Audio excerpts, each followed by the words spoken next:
তিনি কোনো রাজনীতিবিদ না কোনো রাজনীতি বিশ্লেষক অথবা না কোনো সমাজ সংস্কারক। তিনি একজন কন্টেন্ট ক্রিয়েটার।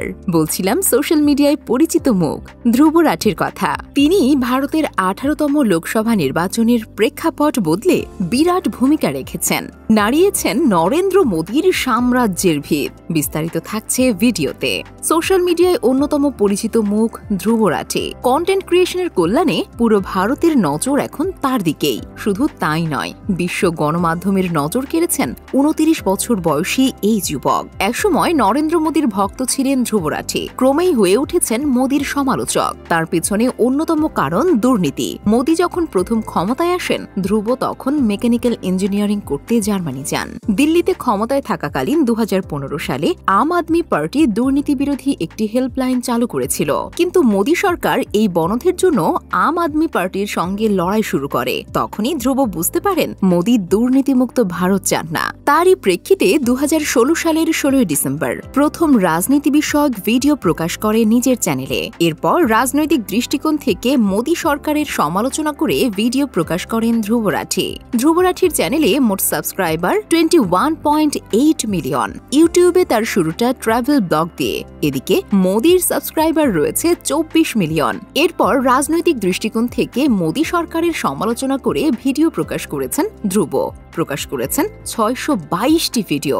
আর মোদীর চ্যানেল থেকে প্রকাশ হয়েছে 26,000 কন্টেন্ট। 18তম লোকসভা নির্বাচনে মোদীর এবারের স্লোগান ছিল আপ কি বার 400 পার করার টার্গেট হলেও মোদী এককভাবে পেয়েছে 240টি আসন। এর ফল ঘোষণার পর থেকেই ট্রেন্ডিং এ আসেন ধ্রুব রাঠি। ধ্রুব রাঠির চ্যানেল ঘুরে দেখা যায় নরেন্দ্র মোদীকে ডিরেক্টর অর্থাৎ এক নায়ক উল্লেখ করে কয়েকটি ভিডিও করেছেন ধ্রুব, যার মধ্যে সবচেয়ে বেশি ভিউ রয়েছে Arvind Kejriwal jet directorship confirm শিরোনামের ভিডিওটি। 1 এপ্রিল প্রকাশ করা ভিডিওটির ভিউ হয়েছে এখন পর্যন্ত 35 মিলিয়ন। কৃষক আন্দোলন, লাদাখ ইস্যু, ইলেকট্রাল বন্ডের স্ক্যান, ভারতের বেকার সমস্যা সহ গুরুত্বপূর্ণ সব ইস্যুতে ভিডিও প্রকাশ করেছে ধ্রুব রাঠি। পেপার কাটিং আদালতের রায় তুলে ধরে হিন্দি ভাষায় নির্মিত রাঠির তথ্যভিত্তিক ভিডিওগুলো ভারতের তরুণ ভোটারদের মধ্যে বেশ সাড়া ফেলেছিল।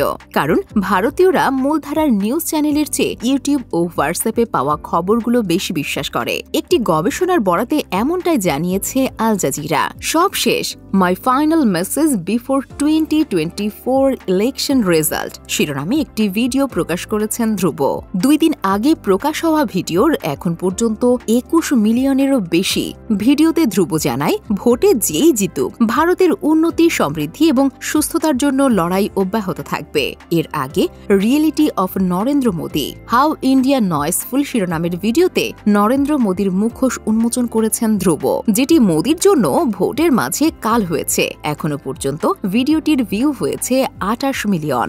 সবশেষ ভিডিওতে ধ্রুব বলেন, আমি জানি যাদের বিরুদ্ধে আমি কথা বলছি এটি পাহাড়ের বিরুদ্ধে এক লোকের কথা বলার মতো, কিন্তু আমি মনে করছি এটা আমার দায়িত্ব। যেখানে গণমাধ্যম গতি মিডিয়া হয়ে গেছে, তাই কিছু হোক বা না হোক, যেটা আমার করা উচিত সেটা সঠিক কাজ হিসেবেই আমি করব।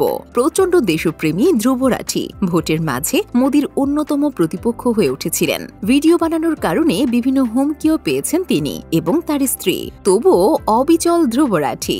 ভারতের রাজনৈতিক বিশ্লেষকরা বলছেন, অরাজনৈতিক এমন ব্যক্তির হাত ধরেই নতুন দিক পাবে ভারতের রাজনীতি।